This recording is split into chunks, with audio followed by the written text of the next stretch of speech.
Are you feeling lost, empty, or overwhelmed by life's challenges?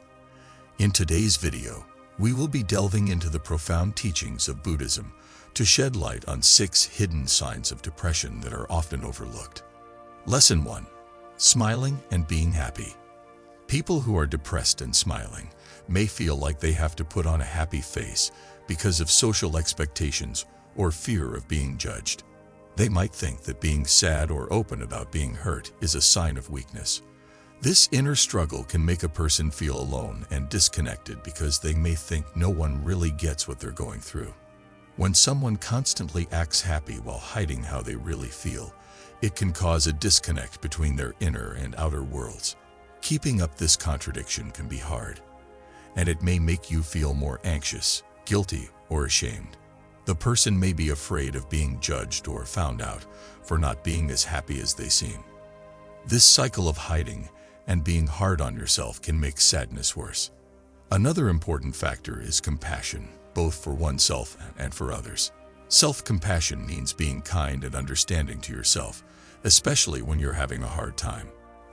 That you understand it's okay to feel sad, worried, or stressed out, and that these emotions don't make you weak or worthless. Being kind to yourself is just as important as being kind to other people in Buddhism. This is because it helps break the circle of judging and criticizing yourself.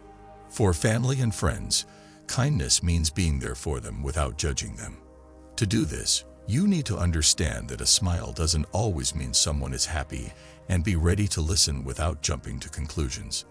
Listening with compassion can give people a safe place to talk about their real feelings and ask for help. Accepting vulnerability means letting others see you as you really are, even the parts that you think are broken or not good enough. It means talking about your problems with people you trust and asking for help when you need it. Being open lets others offer their support and understanding, which can help you make stronger connections and feel like you belong. Putting your feelings and thoughts on paper can help you work through them. It can also help you see trends in the way you act and feel that could mean you're depressed. Talk to friends, family, or a mental health expert that you trust. Talking about your thoughts with other people can help you feel better and less alone. Keep telling yourself that it's okay to have different feelings and that being sad or depressed doesn't make you less valuable. Be kind to yourself like you would a friend. Be honest with other people about how you feel. This could mean making limits or being more clear about what you need. Focus on your breathing to bring yourself back to the present moment. This might make you more aware of how you really feel and make you less likely to put on a happy face. Mindfulness meditation, called loving kindness, can help you feel care for yourself and others. This exercise can help you connect with others and quiet your inner critic. Being happy and smiling on the outside while feeling sad or anxious on the inside is a minor but important sign of depression. People can start to align their inner and outer selves by learning and dealing with this type of inauthenticity. This leads to more self-awareness and emotional health. As you go through this journey, the teachings of Buddhism can help you. They stress the value of being honest, mindful, compassionate, and open. Always remember that it's okay to not be okay all the time. Adopting your true feelings and asking for help are brave steps toward getting better and being whole again. Being mindful and showing kindness can help you live a more true and satisfying life where your inner and outer worlds are in balance. Lesson 2. Being messy or not noticing little things. Not taking care of small chores and responsibilities or living in a disorganized or messy way can be a subtle but important sign of depression. This behavior could show up as not wanting to clean or organize, not caring about how you look or your cleanliness, or not caring about doing normal things. Mindful activities like cleaning and planning help us clean up more than just our surroundings. They also help us clean up our thoughts. Each move is done with full attention and care, so this can be used as a form of meditation. Instead of rushing through the job of washing dishes, for example, we can pay attention to how the water feels, how the soap feels, and how the dishes are being cleaned. Being mindful can help us stay in the present moment and give us a feeling of order and peace. Small chores and responsibilities that are ignored can be a sign of a deeper lack of interest or hope. The Buddhist concept of interdependence says that everything is linked to everything else. This means that small things you do or don't do can have big effects. For example, not paying your bills on time can cause stress about money, and not taking care of your health can cause physical problems. It's amazing how these small mistakes can add up and cause a cycle of stress and bad things that make sadness worse.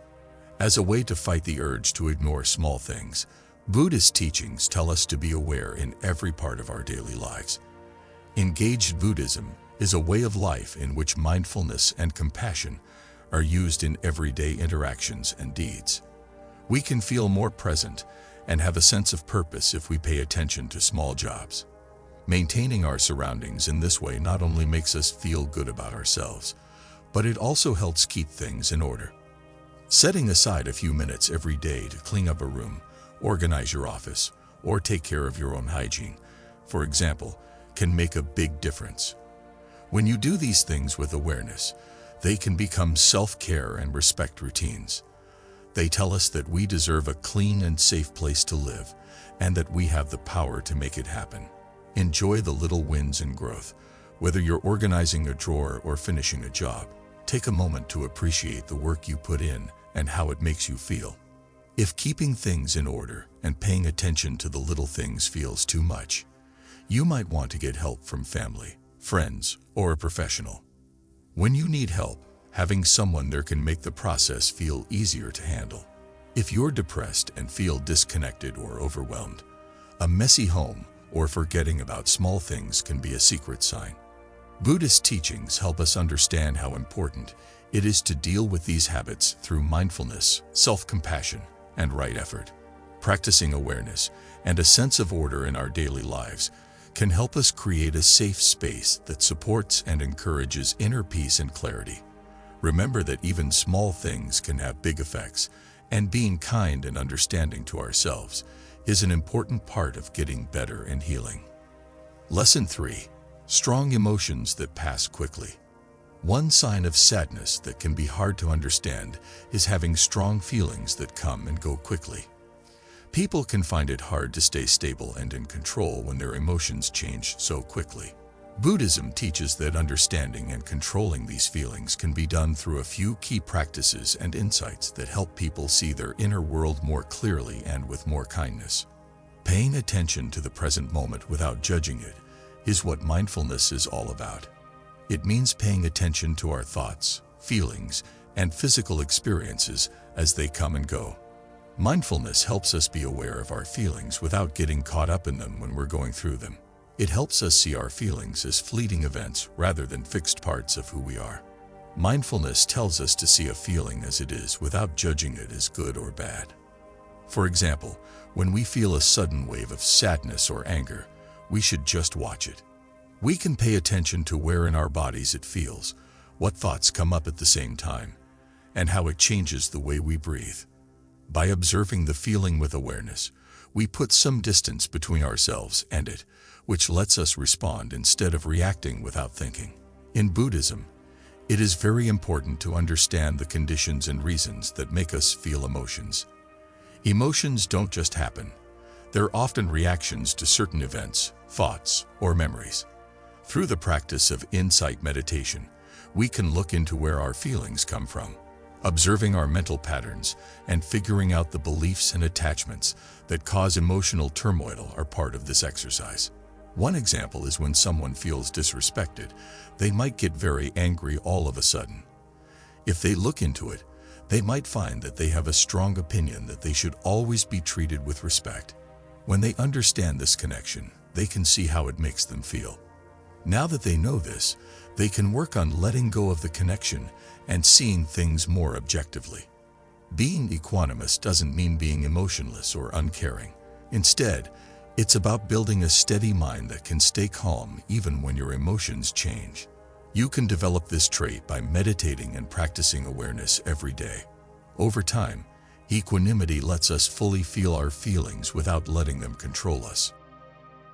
One important thing to do to deal with strong emotions that come and go quickly is to build emotional resilience, Emotional resilience is the skill of being able to bounce back from emotional problems and keep your health.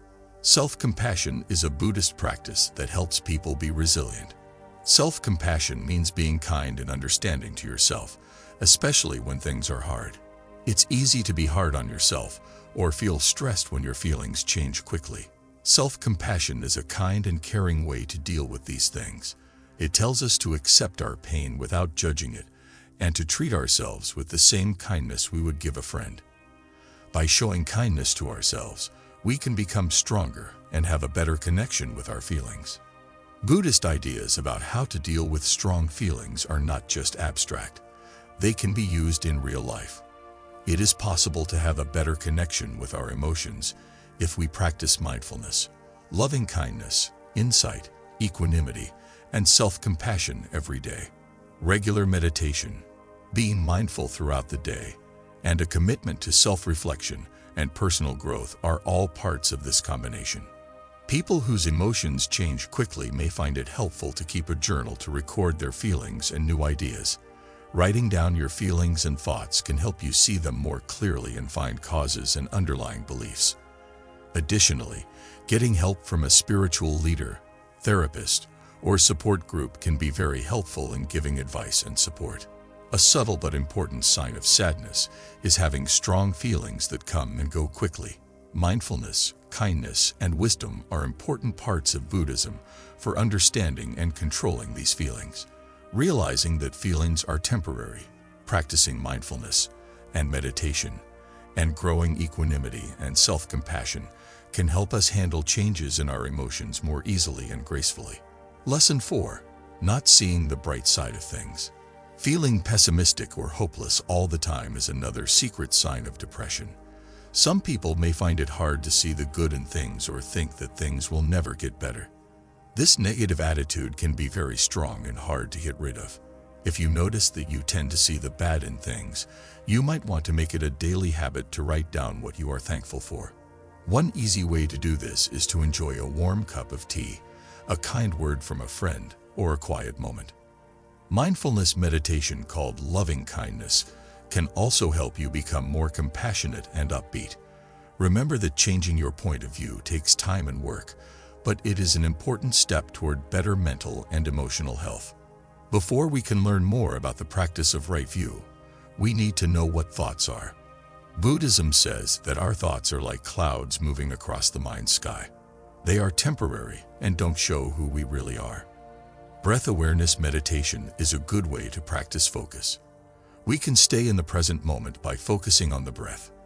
When bad thoughts come up, we just notice them without getting attached to them, and slowly bring our attention back to the breath. This practice helps to calm the mind and makes it less likely to keep thinking about bad things over and over again. It can help you think more clearly and feel more balanced over time. When we practice right purpose, it helps us keep a positive attitude. Setting our hearts and thoughts on kindness, compassion, and not hurting others is what it means to have right intention. Affirmations, which are positive words that fight negative thoughts, can help you do this. For instance, if you think, "Nothing ever goes right for me," you could change that thought with an affirmation like, "I am strong and capable, and I trust that my path will unfold." It's important to understand that changing your attitude from negative to positive doesn't mean ignoring or hiding your feelings. Buddhism teaches us how to be compassionate and calm while recognizing all of our feelings. Giving ourselves the same love and understanding we would give to a close friend can help us practice self-compassion when we are feeling bad. One way to do this is to tell ourselves, "This is a hard time, but I'm not alone. Other people have felt the same way." Understanding the idea of change is another part of having the right view. Our thoughts and feelings are always changing because life is always changing everything. It can feel like the sadness will never go away when we are in a bad mood. We can find hope and strength, though, by telling ourselves that everything changes. Just like the seasons change, so do the ways we think and feel. Not being able to see the good in things is a hidden sign of sadness that can be helped by following the teachings of Buddhism. We can slowly change the way we think negatively by practicing right view, mindfulness, right purpose, gratitude, loving kindness, self-compassion, and realizing that everything changes. Doing good things for other people, getting help from people in your community, and getting professional help when you need it are also important steps toward a more upbeat and balanced outlook. It's possible to feel hopeful and strong through these practices, even when life is hard. Lesson 5. When you ask for help, and then change your mind. It's a basic human experience to need help, but it can be hard for many people.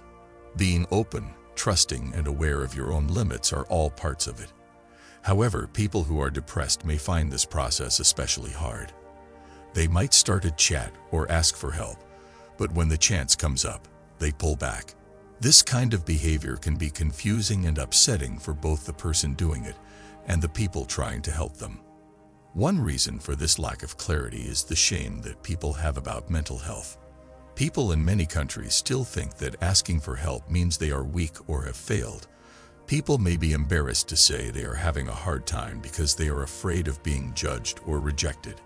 In Buddhism, the idea of right view tells us to see things clearly, without letting personal or social rules cloud our judgment.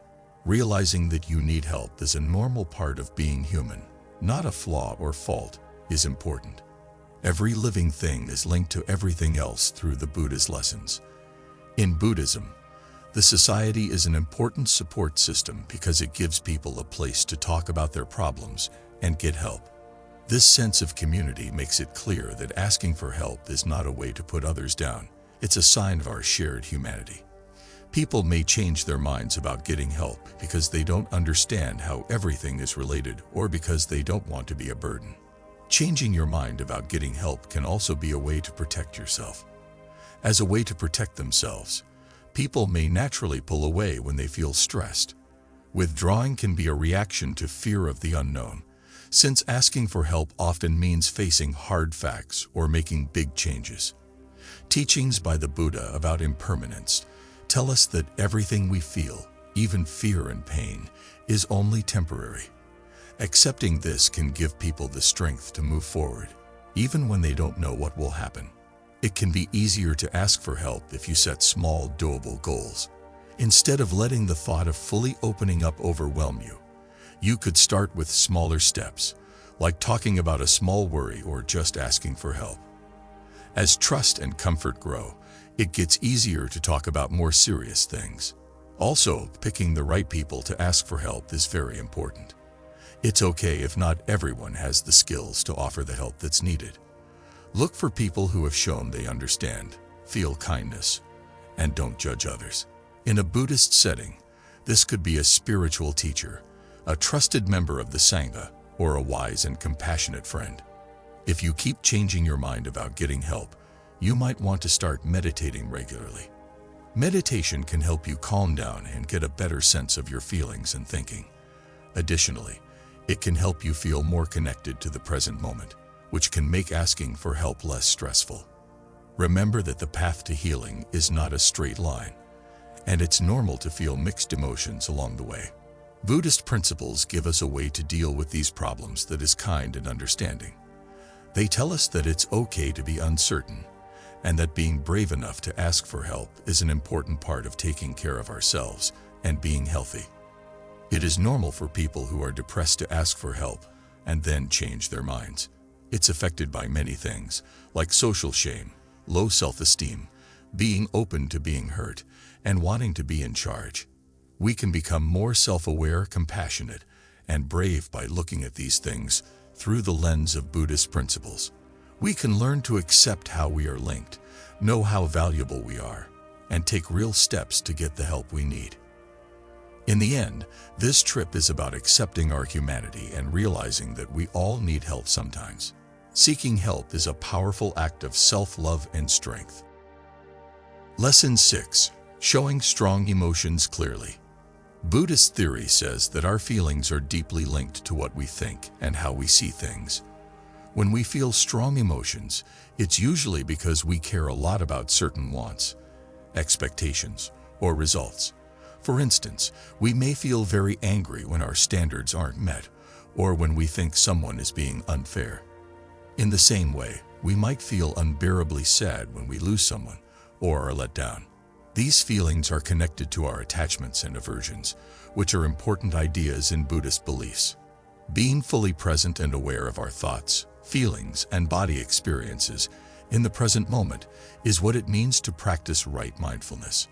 We can watch our emotional reactions as they happen without reacting right away if we practice mindfulness. This observation helps us understand that feelings are temporary and changeable. For example, when we're very angry, mindfulness helps us pay attention to the physical feelings that go along with it, like a racing heart or a tightening in the chest, instead of getting caught up in the anger itself. Right concentration, like mindfulness, means getting your mind to be centered and concentrated. Though meditation and focused attention, we can train our thoughts to stay calm and stable even when we are feeling very upset. Being mentally stable helps us stay in control of our feelings and not act on them without thinking. We can instead choose to act with kindness and knowledge. Giving up the need to control or hold on to certain outcomes or situations is what non-attachment means. A lot of the time, strong emotional reactions happen when people hold on to expectations or fight against the truth of a situation. Being more non-attached helps us let go of these assumptions and accept things as they are. This doesn't mean being uncaring or apathetic. It means having a calm and balanced mind when dealing with things. For instance, if we're very angry that a work project isn't going as planned, non-attachment helps us accept the situation without getting too upset. While we can admit that we're disappointed, we can also see that things are temporary and can change. Instead of getting angry or blaming, this point of view helps us behave in a more calm and helpful way. Self-compassion means being kind and understanding to ourselves, especially when things are hard. It is easy to be hard on ourselves or feel ashamed when we are feeling strong emotions. Buddhists believe that pain is a normal part of life for all living things. Being kind to ourselves can help us accept and understand ourselves better, which can help us deal with our feelings in a healthier way. People who are going through a lot of strong feelings may also find it helpful to start meditating regularly. Meditation improves focus, awareness, and attention, which gives you a solid base for handling emotional storms. We can learn to be aware of our feelings and thoughts without getting caught up in them by meditating. This practice helps us feel calm and clear inside, which makes it easier to handle strong feelings when they come up. Taking part in things that help you relax and feel good can be helpful. Some things that can help calm the body and mind are yoga, deep breathing routines, and time spent in nature. These things can help us feel more grounded, which can make us less reacting to things that make us feel bad. It's also important to know that showing a lot of strong feelings can hurt our relationships with other people. Anger, rage, and other strong emotions can sometimes cause misunderstandings, fights, or hurt feelings. Being aware of how we talk and act, especially when we're feeling sensitive, is part of practicing right speech and right action. Being aware of our tone, words, and actions can help us avoid hurting others and build relationships that work better for everyone. We can, for example, take a moment to pause and breathe before responding if we find ourselves very angry during a talk. This break gives us time to gather our thoughts and pick our words more carefully, which makes it less likely that we'll say something hurtful or bad. Also, if we notice that our sadness is getting the best of us, we can tell our loved ones in a clear and courteous way that we need space or help. Strong feelings that last a long time can be a hidden sign of depression that needs to be carefully looked at and understood. Buddhist beliefs and practices can help you deal with these feelings in a mindful, insightful, and compassionate way. We can deal with our feelings in a more balanced and peaceful way by practicing non-attachment, self-compassion, mindfulness, and concentration, as well as by looking into why we feel the way we do.